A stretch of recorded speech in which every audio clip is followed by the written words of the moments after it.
রবিবার অপরাহ্নে বর্ণাঢ্য অনুষ্ঠানের মধ্যে দিয়ে ভদ্রেশ্বর গোল্ড কাপ টুর্নামেন্টের দ্বিতীয় বর্ষের থিম সং ও ম্যাসকট উদ্বোধন হলো। এদিন শতাধিক কুচকাচাদের ম্যারাথন দৌড়ের মধ্যে দিয়ে অনুষ্ঠানের সূচনা হয়। বর্ধমানের প্রাণকেন্দ্র কার্জন গেট চত্বরে ভারতীয় মহিলা ফুটবল দলের নক্ষত্র সহ জেলার ফুটবলারদের নিয়ে এই অনুষ্ঠানের আয়োজন করা হয়।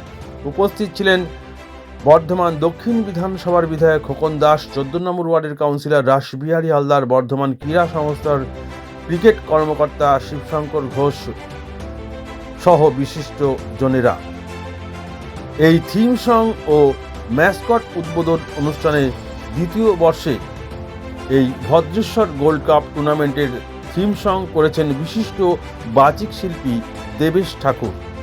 এদিনের অনুষ্ঠানে উপস্থিত ছিলেন ভদ্রেশ্বর গ্রুপের কর্ণধার তথা বিশিষ্ট সমাজসেবী উদ্যোগপতি সনত কুমার নন্দী মহাশয়।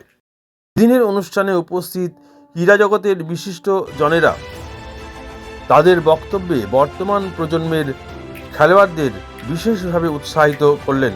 উল্লেখযোগ্য বিষয়, আগামী 5 তারিখ থেকে 12 তারিখ পর্যন্ত এই টুর্নামেন্ট হবে বর্ধমান স্পন্দন কমপ্লেক্সে।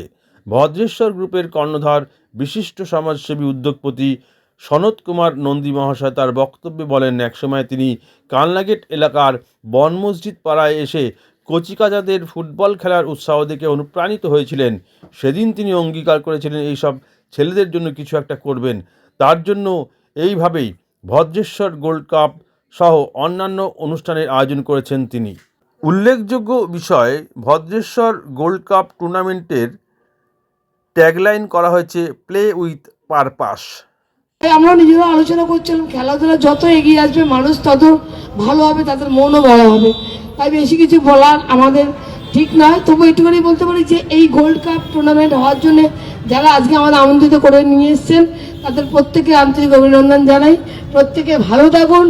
আগামী যারা আজকে এত বড় কর্মকাণ্ডের পরিচালনা করতে চলেছে, লাল বাবা রাইসকে, যারা আজকে এখানকার স্পন্সররা, আজকে ফুটবলকে নিয়ে ভাবনা চিন্তা করে আজকে এক বিশাল র্যালি, যে অ্যাওয়ারনেস বাড়ানো, যে প্রত্যেকে অ্যাওয়ার হচ্ছে আজকে আমাদের বর্ধমান একটা টুর্নামেন্ট হতে চলেছে, যেটা সবাইকে, আমি সত্যি মানে হতবাক আজকে যে আমরা সবাই দেখছি। আজকে অনেক সময় কি হয়, আমরা একটা ছোটখাটো প্রেস কনফারেন্স করি কোনো টুর্নামেন্টের আগে, তারপরের দিন একটা প্রেসিডেন্ট আমরা রিকোয়েস্ট করি বার্তাটা পাঠানো হয়। কিন্তু আজকে কিন্তু এই যে ফুটবল টুর্নামেন্টটা 5 তারিখ থেকে হতে চলেছে, তার একটা সাক্ষী আমরা সবাই মিলে রইলাম এবং এত মানুষে দেখলো, এবং আমার মনে হয় যে খেলা দেখতে তারা প্রত্যেকে যাবেন। হ্যাঁ, কুন্তলা ম্যাম নমস্কার প্রত্যেককে মঞ্চে।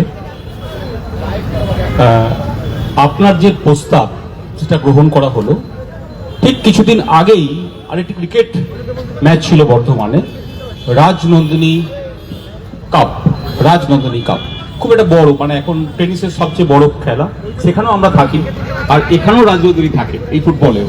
তা এই একটা স্পোর্টসের সংস্কৃতি বর্ধমানে তৈরি করতে চলেছি।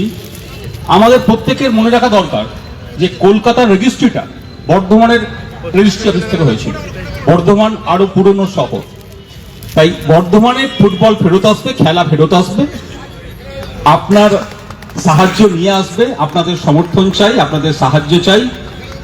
আমরা চাই আপনারা আসুন, এখানে কোচিং করুন, মহিলাদের এগিয়ে নিয়ে যান। এবছর আপনাদের এখানে আনার প্রধান উদ্দেশ্যই আমাদের মহিলা ক্রিকেট দল দেখিয়ে দিয়েছে যে তারা বিশ্ব সেরা হতে পারে। তাহলে মহিলা ফুটবল কেন নয়? আমি একটু আগে শুনছিলাম আমাদের যিনি এটা অর্গানাইজ করছেন অঞ্জন দা, এবছর মনে হয় আমাদের মহিলা ফুটবল দলও এশিয়া কাপের কোন একটা। হ্যাঁ, নমস্কার। আজকে ভদ্রেশ্বর গোল্ড কাপের থিম উদ্বোধনের মধ্য দিয়ে দ্বিতীয় বছর ভদ্রেশ্বর গোল্ড কাপ 5ই জানুয়ারি থেকে 12ই জানুয়ারি স্পন্দন কমপ্লেক্সে যে শুরু হতে চলেছে, তারই আজকে উদ্বোধন হলো আমাদের থিম।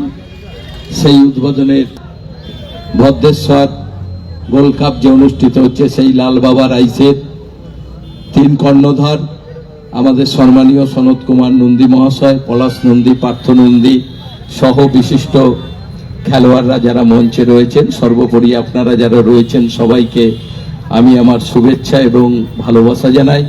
তোর দ্বিতীয় বর্ষ 5 তারিখ থেকে 12 তারিখ আজকে তার সূচনা হচ্ছে। এই উদ্যোগকে আমরা সাধুবাদ জানাই। এত ছেলে আমরা কোচিং যখন শুরু হয় তখনও উপস্থিত হয়েছিলাম, এবং এত বড় উদ্যোগ, এতগুলি টিম এখানে উপস্থিত হচ্ছে। আমরা বর্তমান শহরে দুদিন আগেই এখানে ইস্ট বেঙ্গল মোহনবাগানের যে প্রদর্শনী ম্যাচ করেছিলাম সেখানে ব্যারেটো উপস্থিত হয়েছিল, এবং প্রাক্তন ভারতবর্ষে যারা খেলেছে রহিমদা, মেহতাবদা প্রত্যেকেই উপস্থিত ছিল। বছর আমার মনে হয় পার্থদা যেটা বলছিল যে বর্তমানে অনেক খেলোয়াড় এবার স্টেটেও খেলছে। আমি আশা রাখবো যে ভদ্রেশ্বর গ্রুপের এই উদ্যোগ যেন আগামী দিন ভারতের প্রত্যেকটি প্রান্তে এরকম ছোট ছোট বাচ্চাদেরকে এগিয়ে নিয়ে যাক, ফুটবলকে আমার তরফ থেকে সবাই সুস্থ থাকুন, ভালো থাকুন। আমি অন্তর থেকে শুভেচ্ছা জানাচ্ছি, আপনারা সবাই ভালো থাকুন। সব থেকে বড় জিনিস হচ্ছে খেলা, স্বাস্থ্য তো বটেই, আমাদের সমাজে একটা বিরাট অভাব হয়ে দাঁড়িয়েছে। লক্ষ্য করে দেখবেন বাড়ির মহিলারা কোনো রকমই, বাড়ির যারা অভিভাবক আছে তারা বাচ্চাদিকে কোনো রকম চুপ করানোর জন্য মোবাইলটা হাতে ধরিয়ে দেয়। আজ থেকে কয়েক বছর আগে আমি বোন মসজিদ পাড়ায় গিয়েছিলাম, রেলগুল যে ক্লাব আছে ওখানে আমি দেখেছিলাম শয়ে শয়ে গার্জেনরা ওখানে এসে দাঁড়িয়ে আছেন এবং বাচ্চাদিকে নিয়ে মাঠকে নিয়েছেন। তখনই বলেছিলাম স্বাস্থ্য ভালো থাকে, মন ভালো থাকে। আপনাদের মতো গার্জেনরা যারা এই বাচ্চাদিকে এগিয়ে নিয়ে মাঠকে এসেছেন মোবাইল ছাড়িয়ে, আমার তাদের উপরে কিভাবে ধন্যবাদ জানাবো আমি জানি না। আমার তখন মনে একটা হয়েছিল, তখন থেকে আমার মনে হয় যে আমাদের এবং সারা জীবনই আমরা যখন ছোট ছিলাম তখন 4টের পর বাবা মারা আমাদেরকে বাড়িতে থাকতে দিতেন না, তারা সব সময় বলতেন মাঠে যাও, খেলে আসলে যাও। 6টার পর মানে খেলার যে একটা অদম্য ইচ্ছা ছিল সেটা কিন্তু আজকে রেলগুল আমার মনের ইচ্ছাটা আমাদের সহযোগিতা করে এখানটা এগিয়ে নিয়ে গেছে। আর একটা কথা আমি বলবো, আপনারা সকলেই আমাদের 5 তারিখ থেকে 12 তারিখ পর্যন্ত খেলা দেখার জন্য মাঠে আসুন এবং আনন্দ দেন, এবং শুধু তাই নয় আমাদের সমাজ গড়ার জন্যে উৎসাহিত করুন। এখন দেখুন রাস্তার ধারে বসে বসে ছেলেরা সব গল্প গুজল্লা করে, মাঠে কেউ যায় না। আপনারা আপনার চেষ্টা করুন, আমি তাদের সঙ্গে আছি, থাকবো এই নতুন প্রজন্মকে মাঠে নিয়ে যাওয়ার জন্য। এই বলে আমার বক্তব্য জানাচ্ছি। সবাই ভালো থাকুন, সুস্থ থাকুন, সুন্দর